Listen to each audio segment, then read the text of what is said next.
دو نہیں ایک پاکستان، ایک طرف پوری اپوزیشن اور دوسری طرف جناب بابر اعوان۔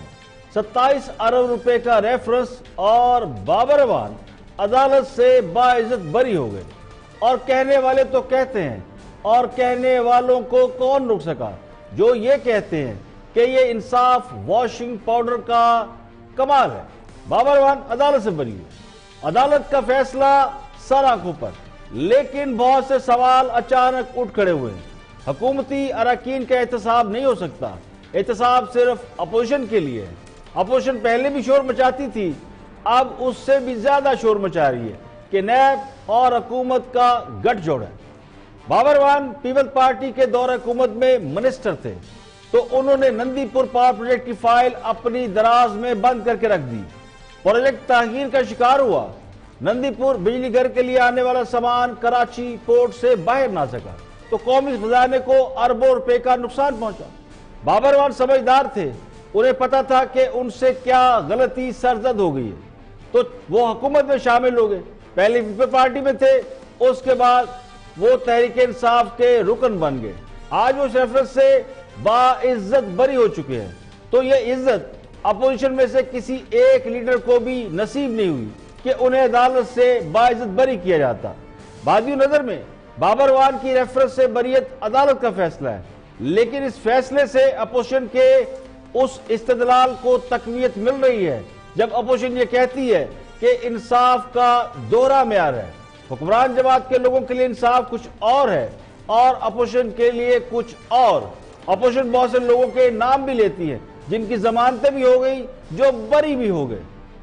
ممکن ہے نیب بابر اعوان کے خلاف ٹھوس ثبوت پیش کرنے میں ناکام رہا ہو، لیکن اس فیصلے سے تاثر مضبوط ہوا ہے کہ حکومتی حلقوں میں شامل ہو کر آپ کے گناہ دھل جاتے ہیں۔ نندی پور پاور پروجیکٹ 2008 میں شروع ہوا، 2011 میں اسے مکمل ہونا تھا، لیکن 2011 تک یہ پروجیکٹ مکمل ہی نہیں ہوا کیونکہ اس وقت کی حکومت پیپلز پارٹی اور اس کے وزیر قانون بابر اعوان اس منصوبے کی فائل کو دبا کر بیٹھ گئے۔ 2009 میں یہ معاملہ وزارت قانون میں گیا تھا، جس نے لیت و لال سے کام لیتے ہوئے اس منصوبے کو روک دیا اور اس کی لاگت میں اربوں روپے کا اضافہ کر کے خزانے کو نقصان پہنچایا۔ منصوبے میں تاخیر کی وجہ سے چینی کمپنی نے معاہدہ منسوخ کر دیا، قومی خزانے کو 20 ارب روپے کا نقصان ہوا۔ منصوبے میں استعمال ہونے والی مشینری کراچی پورٹ پر پڑی خراب ہو گئی۔ منصوبے میں تاخیر اور ایکسچینج ریٹ بڑھنے کی وجہ سے جب یہ منصوبہ دوبارہ شروع ہوا تو لاگت بہت بڑھ چکی تھی۔ چینی کمپنی کو 4 ارب 36 کروڑ جرمانہ بھی ادا کرنا پڑا، 2 ارب روپے قرضوں کے مارک اپ پر ادا کیے گئے۔ 2011 میں مسلم لیگ نون کے خواجہ آصف سپریم کورٹ چلے گئے۔ سپریم کورٹ نے اس معاملے کا نوٹس لیا اور اس منصوبے میں تاخیر اور ذمہ داروں کا تعین کرنے کے لیے ایک کمیشن بنایا، جس کی سربراہی جسٹس رحمت حسین جعفری نے کی۔ کمیشن نے وزارت قانون کے حکام اور پارلیمانی امور کے حکام کو منصوبے کی تاخیر کا ذمہ دار قرار دیا۔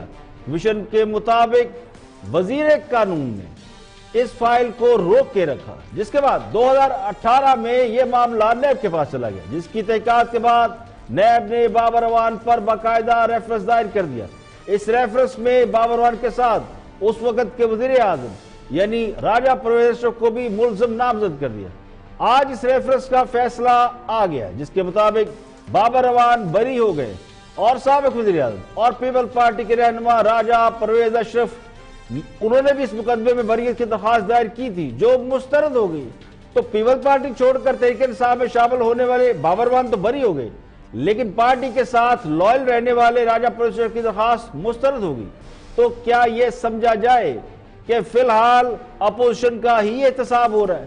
لانڈری میں دھلنے والے پاک اور لانڈری سے باہر رہنے والے ناپاک، نیا پاکستان والے بری اور پرانے پاکستان والے اندر۔ اور کوئی حکم ہو تو بتائیں۔